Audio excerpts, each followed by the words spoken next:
The rain never stopped in Black Hollow. It drummed on rooftops, rattled old windows, and turned the narrow streets into rivers of oily reflections. Most people hated the weather. Mara loved it. Rain hid things. It hid tears. It hid blood. It hid the strange scars that appeared on her body and vanished minutes later. At 24, Mara was the town's favorite target. With her black clothes, silver piercings, heavy boots, and dark makeup, she stood out in a place where everyone looked and acted the same. Witch, freak, devil girl, she heard it all. The worst was her boss, Randall Pierce. "Smile once in a while," he'd sneer. The customers laughed. So did Mara, at least on the outside. Inside, something was changing. It began with a cut. A deep slice across her thumb sealed itself before her eyes. Flesh knitted together. Blood vanished. Minutes later, there wasn't even a scrape. Not even a scar. Then she discovered the second part. The terrible part. After being cornered by a bully one evening, Mara, consumed by rage, drove a rusty nail into her own arm. The pain was instant and blinding.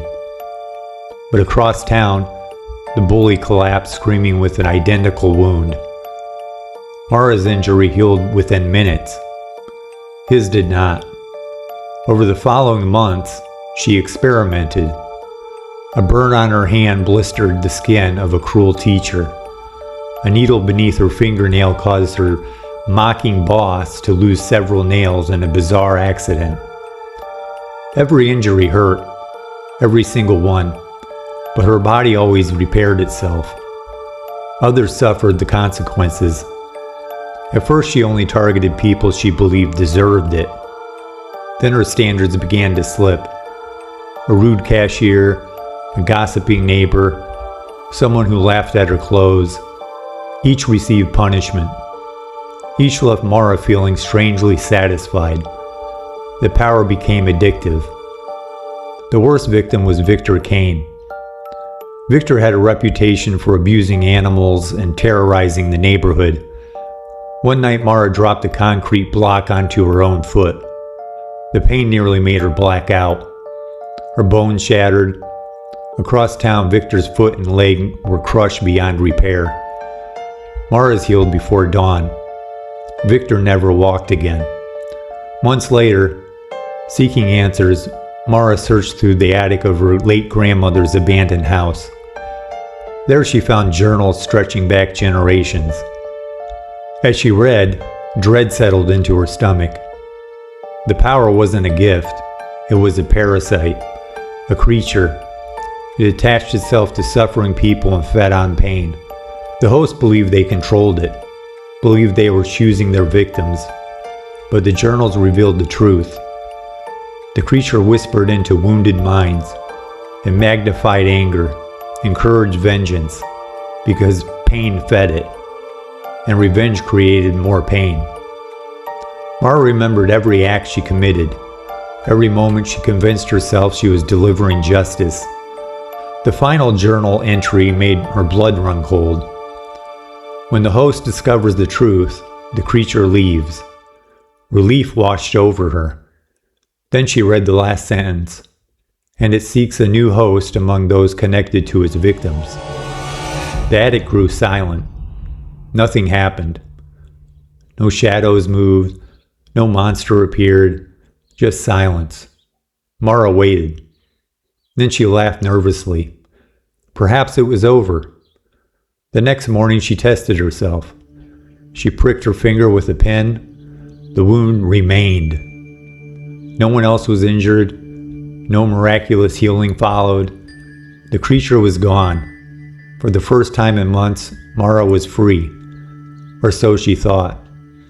A month later, she noticed a newspaper headline. Local man survives horrific accident without injury. The photograph showed Victor Cain. According to witnesses, Victor had accidentally driven a knife through his hand. Doctors were baffled when the wound vanished within minutes. Mara felt ice crawl through her veins. Mara knew. The creature had chosen its next host, and it had chosen one of her victims, Victor. 3 nights later, she awoke screaming. A stabbing pain tore through her shoulder. Blood soaked her shirt. A deep puncture wound had appeared. Mara did not want to go to the emergency room, but she eventually had to. The realization hit Mara. Victor was doing to her exactly what she had done to him and others. The cycle had turned. Weeks passed. Her suffering worsened. Cuts appeared. Bruises bloomed. Mara witnessed Victor going for a walk earlier that day. His ruined leg had fully recovered.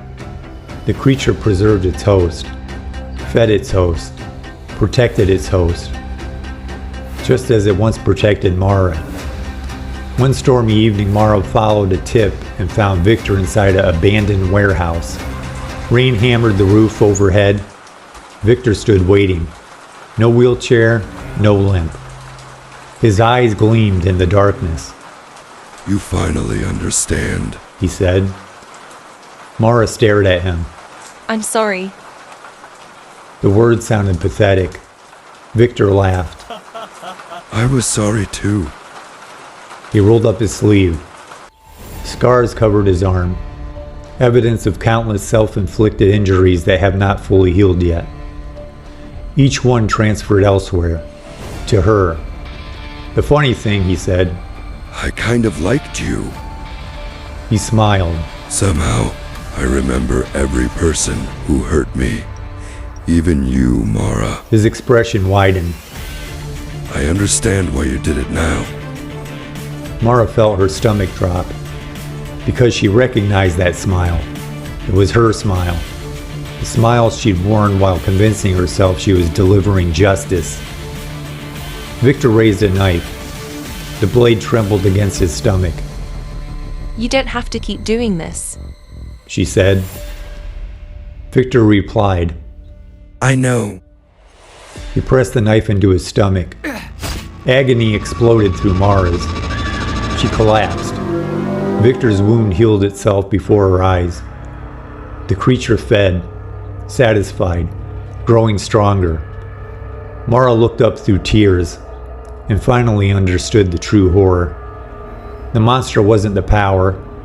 The monster wasn't even the creature. The creature merely passed suffering from one wounded soul to another. The real monsters are the people who easily embrace revenge once they have the chance. Victor smiled down at her.